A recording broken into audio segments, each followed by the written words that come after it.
มื้อนี้อาวิบ่เกิกเนาะเพิ่นมาอยู่เฮือนอยู่ซ่าน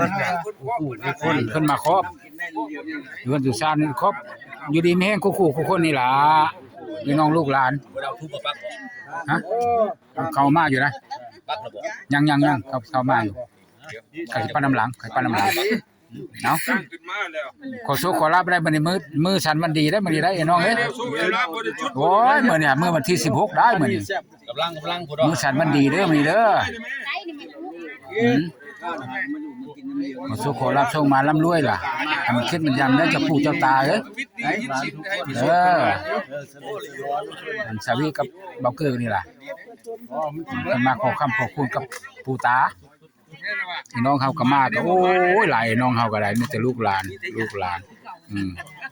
โชคมาร่ำรวยมาขอโชคขอลาบเมื่อวันที่16มื้อนี้เนาะโอ้ยขอน้ำปู่น้ำหยังนี่แล้วให้มันถึกแล้วให้ร่ำให้รวยเด้อให้ผู้ค้าอยู่ดีมีโชคมาร่ำรวยล่ะพอได้ซื้อเลขซื้อหยังให้มันถึกแล้วมื้อนี้ฮะได้มือมานแล้วมื้อนี้พอได้บ่ซื้อแล้วบ่ถึกเด้อมื้อนี้เด้อรวยได้มื้อนี้พอได้ซื้อแล้วถึกเลขมื้อนี้ฮะถึกเลขสิได้เงินหรือบ่ได้เงินนำบ่จักเอาขอเอาแล้วโชคลาภก็ขอเอาละลีเอ้ยปักในอันตัวทูบมันล้มหั่นน่ะอย่าให้มันล้มทูบหั่นปักขึ้นให้เบิดของลูกหลานหั่นโอ้ขี้เถ้ามันก็น้อยเนาะอิงเอาเสียเข้มเฒ่าชักในขี้ดินหั่นนะนี่กินเข้มเฒ่าชักกับตัวในขี้ดินนั่นก็แล้วล่ะนี่ปักใส่หั่นล่ะไหลขอโชคขอลาภโชคมาร่ำรวยมื้อโชคมื้อลาภแล้วมื้อนี้ฮะให้ร่ำให้รวยเด้อคนมาเดี๋ยวนี้ก็ให้คิดจักคนนี่ให้เบิ่งให้แย่งแล้วเจ้าปู่เจ้าตาก็เบิ่งแย่งแล้วเจ้าปู่เจ้าตาทางเจ้าจำก็ให้ถึงแน่เจ้าจำก็ได้เอายามใดก็ถึงแต่ละวันที่6เจ้าจำเอาเพิ่นบอกว่าขอวันที่5แน่เพิ่นว่าวันที่5คันมันถึงแน่ตายแต่ละวันที่6ให้เอามาขายก็ได้แต่คิดสิว่าเนี่ยอะไร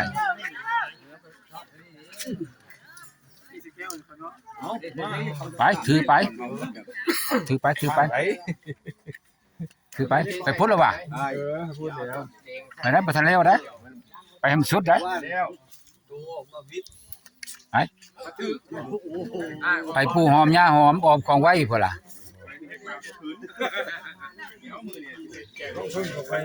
ไปหาไปพูดแล้วว่ะ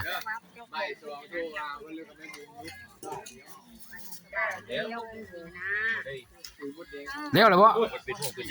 เร็วเลยติ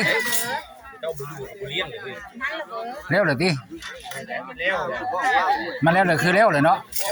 มันเร็วเลยเนาะกระตูคนก็เร็วล่ะ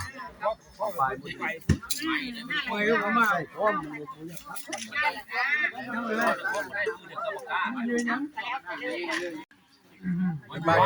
าอยู่บ้านมาขอคำขอบคุณอยู่ดีมีแห้งอยู่ดีมีแห้งแล้วเจ้าจับให้ได้โอกาสบาดเดี๋ยวมาค่าขึ้นเนาะสักรู้นั่นล่ะ